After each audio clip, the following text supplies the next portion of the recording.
Yo halo guys, balik lagi bareng Mimin di channel Alur Anime. Dan seperti biasa jangan lupa tekan tombol subrek yang ada di bawah sini dan bantu Mimin buat sampai ke 500 subbreaker cuy. Tanpa banyak basa-basi langsung saja, ini dia konten alur cerita animenya Ikezo.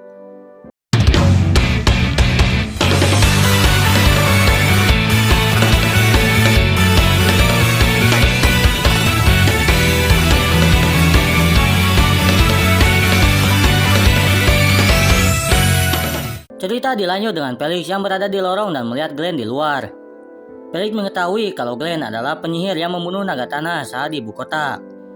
Namun dia bertanya-tanya apakah Glenn adalah pelindung atau orang yang mengincar nyawanya. Felix selalu melihat mereka yang sedang melakukan suatu kegiatan bersama-sama. Ternyata mereka sedang merayakan keberhasilan orang-orang yang terkena remedial dansa. Monica berkata kalau itu berkat Neil yang sudah memandunya. Tidak lama, Felix datang dan membuat Neil terkejut. Glenn berkata kalau tidak ada aturan untuk membakar daging. Felix berkata meskipun begitu, izin juga masih harus dilakukan. Glenn dengan berani mendekati Felix dan menawarkan daging bakar padanya. Felix lalu memakannya. Dan dia berkata kalau sekarang dia adalah bagian dari geng mereka.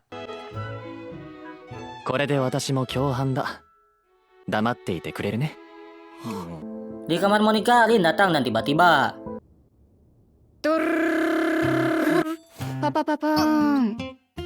Monica mendapatkan hadiah dari Lois karena sudah menangkap Victor. Hadiah dari Lois sendiri adalah berupa gaun. Monica akan membuat surat terima kasih. Lin juga mendengar kalau Monica sudah menangkap seorang penyusup dari suatu perusahaan. Lin juga berkata meskipun Lois sudah memasang barrier tapi itu hanya kuat untuk serangan dari luar dan lemah dari dalam. Monica berkata kalau formulanya dirubah otomatis pelindungnya akan berubah. Dan pasti Lois menyembunyikan formulanya di suatu tempat. Lin lalu ingat kalau Lois pernah berkata kalau bariernya sudah dipasangi jebakan yang mematikan. Jadi coba saja kalau bisa.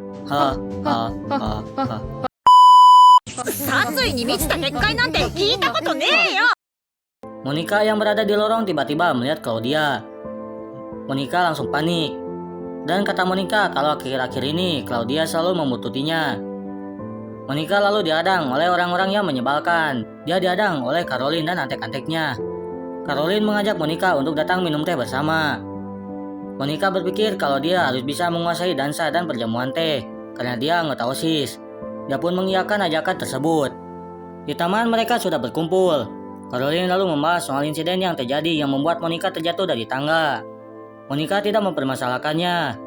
Caroline lalu meminta Monica untuk berkata kepada Krill kalau itu adalah kecelakaan. Terlihat wajah mencurigakan dari senyuman mereka. Monica dengan cukup gugup dan takut berkata kalau dia tidak akan bisa mengubah apa yang sudah Krill lakukan. Caroline yang sepertinya mulai kesal, mulai berpura-pura baik dan menyuruh Monica meminum tehnya. Monica melihat mereka dengan wajah yang penuh kejahatan. Monica merasakan kalau tehnya pahit. Monica masih belum mengetahui apa yang terjadi dan meminum habis tehnya. Hal itu membuat mereka terkejut. Saat menyadari itu, mata Monica mulai memerah dan terlihat wajah pucat darinya.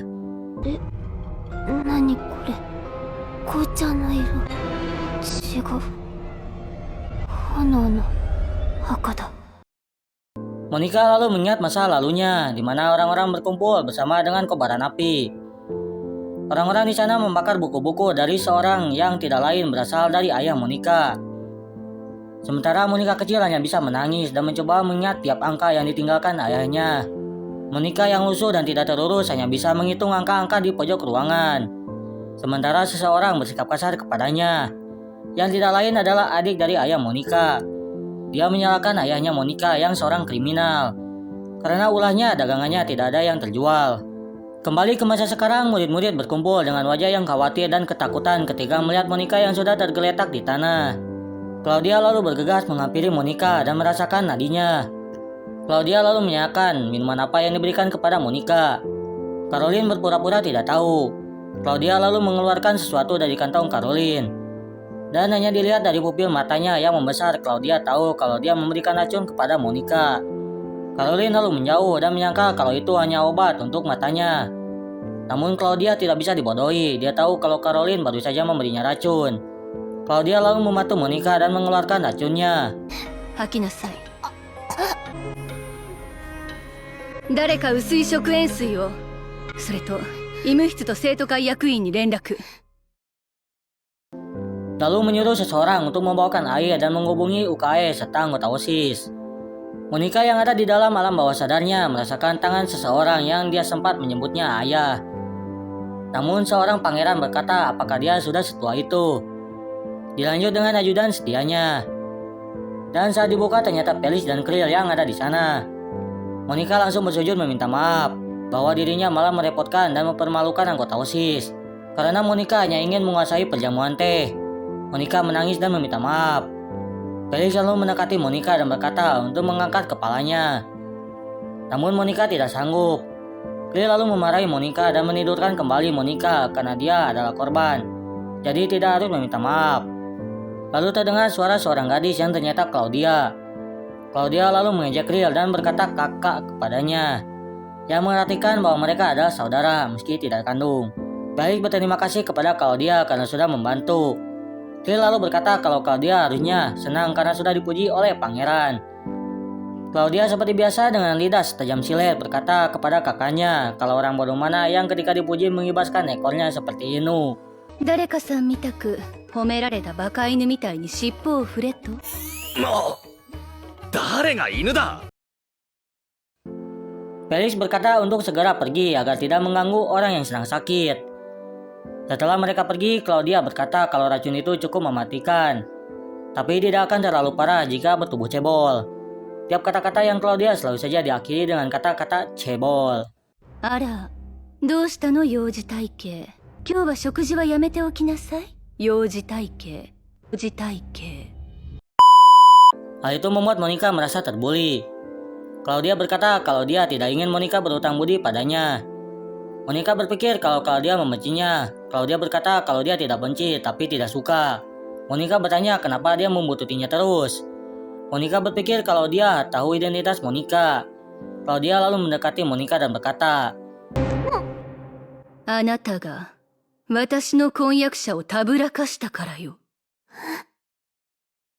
Yap, Claudia tidak suka kalau Monica dekat dengan tunangannya. Kalau sesama anggota OSIS dia tidak masalah, tapi kalau latihan berdansa maka beda ceritanya. Monica sempat berpikir kalau Felix adalah tunangannya, Claudia. Tidak lama dari itu Glenn datang bersama dengan Nell. Melihat wajah pucat Monica, Glenn langsung memberikan satu tusuk daging bakar. Nell lalu melihat ada Claudia, dia pun memuji Claudia karena sudah menolong Monica. Meski sifatnya dingin terlihat wajah Claudia yang tersenyum. Glenn lalu bertanya apakah mereka saling kenal. Claudia lalu mendekati Monica dan berkata kalau mereka adalah teman. Dia pun memperkenalkan dirinya, dia bernama Claudia Ashley, yang juga merupakan tunangannya Nell. Mendengar itu membuat mereka terkejut. Nell berkata kalau mereka dijodohkan oleh orang tua mereka. Claudia lalu bertanya apakah mereka berdua terlihat cocok sambil diselimuti dengan tekanan yang kuat. Tidak lama dari itu disusul dengan My Bini Kasei. モニカ、倒れたって聞いたけど大丈夫。どういう状況？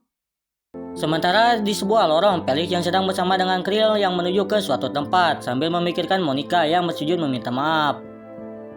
Dan itu mengingatkannya pada dirinya saat kecil. Felix berkata kalau kejadian kali ini membuatnya benar-benar merasa kesal. Krill berkata kalau Putikon dan yang bersangkutan sedang menunggu untuk diinterogasi. Dan juga keluarga Non yaitu Isabelle juga datang. Felix langsung tersenyum seakan dia mempunyai rencana. Sementara di ruangan OSIS, para maksudnya anak-anak kurang pendidikan tata krama sudah menunggu kedatangan ketua OSIS. Caroline merasa panik dan dia berpikir ayahnya akan membantunya karena ayahnya menyumbangkan sebagian besar dana akademi. Dan itu membuat sedikit lega. Tidak lama Felix datang ke ruangan. Caroline awalnya merasa bangga saat mengira kalau Felix akan mengerti, namun Felix berkata untuk mendengarkan cerita upaya meracuni Monica dari sisi Caroline. カロライン・シモンズ嬢。はあ、やはり殿下は分かってらっしゃるのだわ。ではモニカのお頓城毒殺未遂事件における君の言い分を聞かせてもらおうか。毒殺。 Caroline terkejut dan berkata kalau semua itu hanya lelucon. Felix berkata kembali. 君はいたずらで同級生のカップに毒を盛るのかい？ Caroline lalu mulai memasang wajah sedih. dan berkata kalau itu bukan racun dan hanya obat tetes mata. Dan mengira kalau itu bisa dijadikan stimulan agar membantu Monica yang pemalu. Kri lalu berkata kalau itu adalah obat yang digunakan untuk operasi mata. Dengan wajah yang penuh drama, dia menangis agar Felix percaya. そう、あの目薬をモニカノートン城に持ったと。そうです。ノートン城に恥をかかせるために。名誉毀損罪も上乗せかな。 Hanya dengan sedikit perkataan Felix membuat Caroline kembali terdiam. Tidak lama Isabelle datang dengan wajah dingin. Caroline beranggapan kalau Isabelle pasti membelanya karena dia memang membenci Monica. Isabelle lalu mulai berakting dan meminta maaf atas apa yang terjadi dan apa yang sudah diperbuat beban keluarganya. Dia pun memberikan beberapa cangkir teh kepada semua orang. Hal itu membuat suasana sedikit tenang. Namun hal itu tidak berlangsung lama. Isabelle mengeluarkan benda yang sama yang dipakai Caroline. 行商人から買ったのですけど、とっても美容に良いお薬ですのよ。 Dia mendapatkan itu dari pedagang keliling dan sangat bagus untuk kecantikan. Caroline dan teman-temannya langsung panik, sedangkan wajah puas terlihat dari wajah Felix. Caroline lalu meminumnya, baru saja satu tegukan dirinya sudah batuk-batuk.